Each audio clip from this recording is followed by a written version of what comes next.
Hi, I'm Kaye. As a communication and branding strategist, I help leaders like you who are making a difference in the world craft your authentic message and create unique experiences that align your mission, your message, and your media so that you can create a bigger impact. Imagine the impact that you make in the world just by being yourself. If you're watching this video, you know that you have a message to share. You have the passion to want to share it with others and are looking for a platform to stand from the rooftops and share it with as many people as possible. Now in this video, here's what we're going to cover. I'm going to share with you 5 ways to create more authentic connections because, quite frankly, whether you're speaking in front of a live audience, whether you're crafting a video marketing series or training modules, whether you're putting together your media interviews to speak to the media on radio or TV, authenticity is the key to everything else that gives you the confidence, the self-esteem, and the power to be able to step into your situations, circumstances, and events more authentically, with more certainty, and making a more consistent and bigger impact. Before we get started, there's a couple things I want to cover. Number 1, I trust you to know what's right for you. Here's what I mean by that.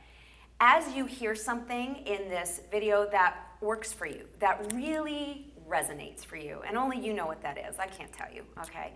Please take that and make that information whatever you need it to be for you. What works for you may not work for somebody else, and what doesn't work for you may very well work for somebody else in the same vein. Fair enough? Great. 2, here's a question. Have you ever learned something new before? I'm hoping you said yes. Let's take for an example. Remember when you first learned how to ride a 2-wheeled bike? You'd already been riding around on 3 wheels, let's face it. Maybe it was a big wheel or a tricycle. You already have a frame of reference for riding that bike. And yet going to 2 wheels meant learning a whole different skill set. It meant learning new skills, a new frame of reference in a new context.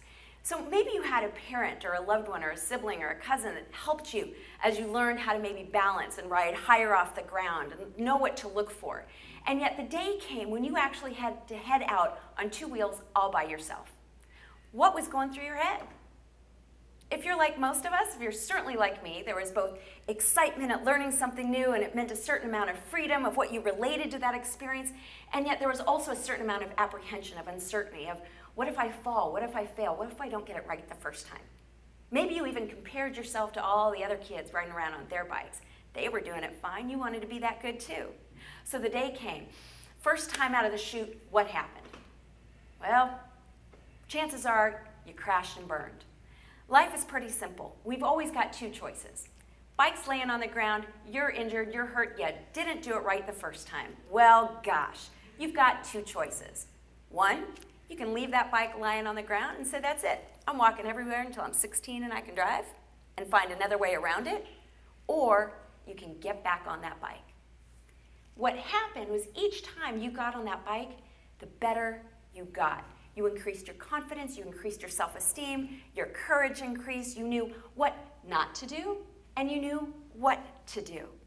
And each time it happened, the better you got. The better you got, the easier it became. The easier it became, the less mental and emotional energy you expended even thinking about it or worrying about it, because remember that day came?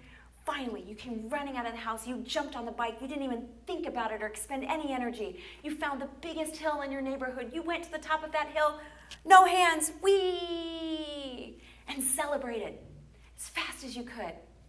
Here's the deal. When it comes to communicating authentically and crafting your message, whether you're speaking live in front of an audience, whether you're crafting your video message series, whether you're putting together media interviews or writing your book, you might not do it right the first time. You might fall, you might trip, you might get embarrassed. Life is simple, you've got 2 choices.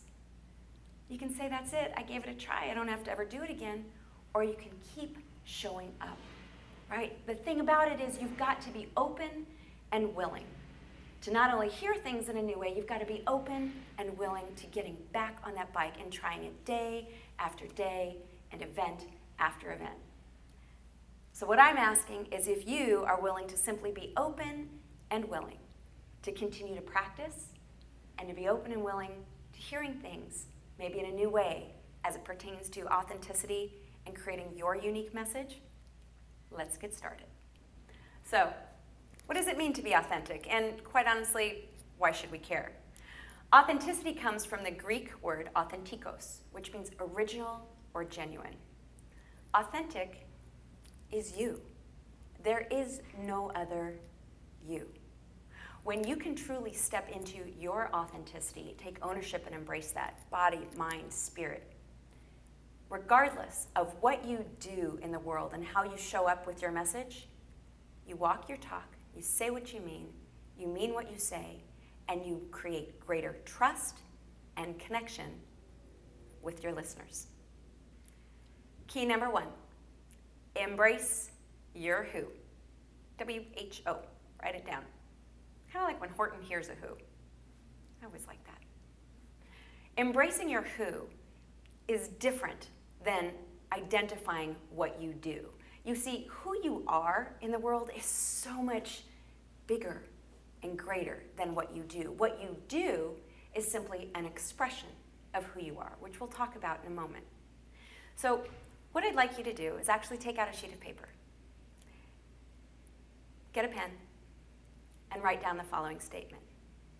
I am, and then fill in the blank. Actually, set a timer. And set a timer for, let's say, 10 minutes.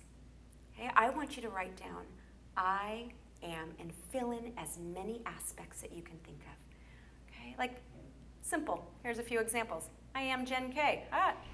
Nobody else can do Jen Kaye like I do Jen Kaye. I am a dancer. I am a speaker, author, entrepreneur. Sometimes I am a royal pain in the butt. I am direct and to the point. I am sometimes going on and on and on. So you understand, so who I am, and just embrace that. And you can say, I am an amazing parent. I am a passionate speaker. I am whatever that is for you. Embracing your who means also embracing those parts of you that maybe aren't so pretty. I am afraid of the dark. I am afraid of spiders. Whatever. Embrace that, because each one of those aspects of who you are contributes to the greater story of what's true and genuine and authentic for you. Number 2, ready? How do you express who you are? Now, it's important that you understand I'm very specific about the questions that I'm asking. Most of the time we're conditioned to asking, so, what do you do? Between you and me, I hate that question. Because the people who are asking don't really care what we do. What I'm asking you to do next, so that you can really identify your authenticity and how to create those more authentic connections with other people, is identify the following. How do you express who you are? So again, maybe on that same sheet of paper, or maybe on a new one if you filled it up from the first time, I want you to identify the different roles that you play. How do you express who you are as a smart aleck, as a parent, and so on? So identify the roles that you play. Maybe that's father, mother, spouse, CEO, speaker, internet marketer, author, entrepreneur, friend, goofball, racquetball, tennis ball, I don't know. Okay, identify the different roles that you play and how you express your who. Make sense? The next step is to go down through that list of roles that you identified and ask yourself the following question. Does my communication change according to how I express myself? Do you express yourself differently as a father and a CEO? Do you express yourself differently as a mother and an entrepreneur? Simply write yes or no next to each role as it pertains to that question. Now that you've done that, we're going to simplify it just a little bit more. The reason that we're doing this is we want to look for what's out of alignment and what might be the reason in our next step for you communicating differently in how you express yourself.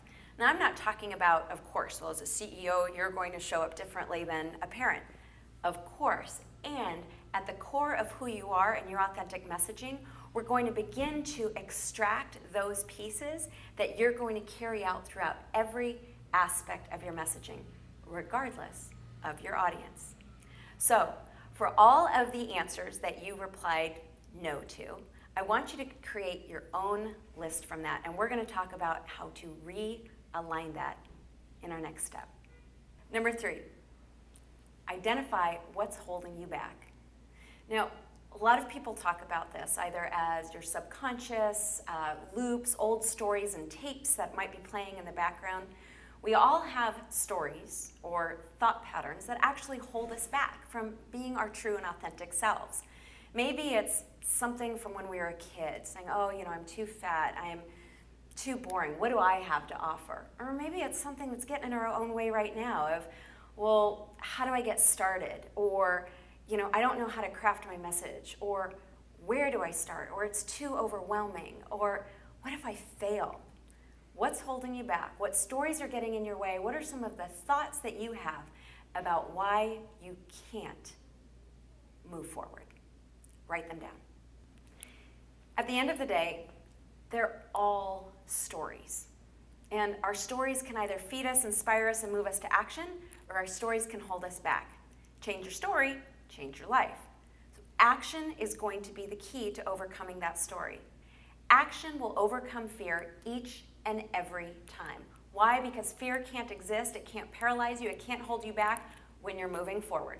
So, what I'd like you to do before we wrap this piece up is to now look at all of the things that you wrote down and write 5 action steps that you can take starting right now to move you past that story. Number 4,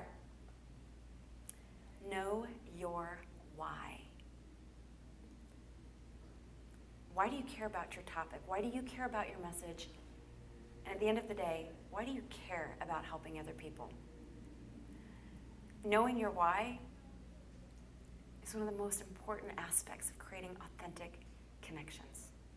Here's 2 questions you can ask yourself in perhaps identifying your why, because truthfully, sometimes answering our why is that we do it just because we do it. So 2 questions that you can ask yourself. One is, what has happened in my past that has led me to be passionate about helping others? Second question is, what do I see missing in the world today that I believe I can help make a difference with by my knowledge and information? So ask yourself those 2 questions and know your why. Number 5 is be willing to be vulnerable. We set such an expectation of ourselves to be perfect and to have a certain image and role. And the truth is, your vulnerabilities is what makes you human.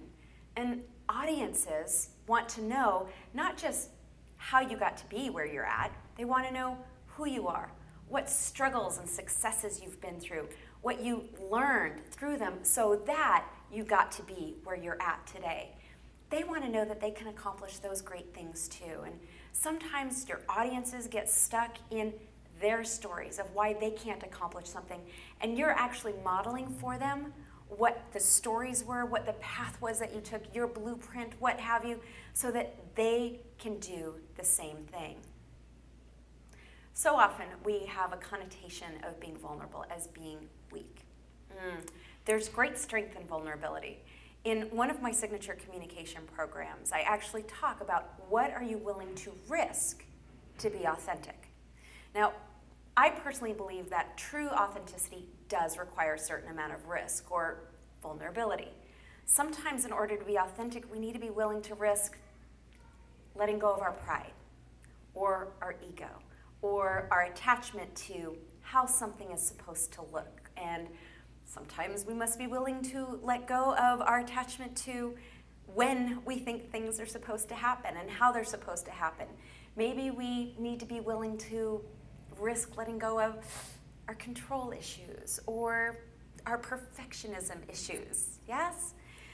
All of that requires a certain amount of vulnerability, because it does. Are we willing to let go of what's no longer serving us in order to access what is? And that's as much a part of our authenticity as being vulnerable. So, let me ask you this. write down, what are you willing to risk to truly be authentic? Okay, so I've got one more for you. This is a bonus, number 6. At the end of the day, to truly be authentic, whether you're on stage, whether you're in the media, whether you're writing a book, whether you're marketing to your clients, write this down. Stop comparing yourself to others. Stop it. Who you are is uniquely you, and when you can really, really step into your authenticity and take ownership of that, no matter what you do, you feel so good and it connects with people in the deepest, most authentic way. So it's an inner process. It starts with you on the inside first, yes? You identify who you are, how you're expressing yourself, the roles that you're playing, identify the things that are holding you back, knowing your why, being vulnerable, and stop comparing yourself to others.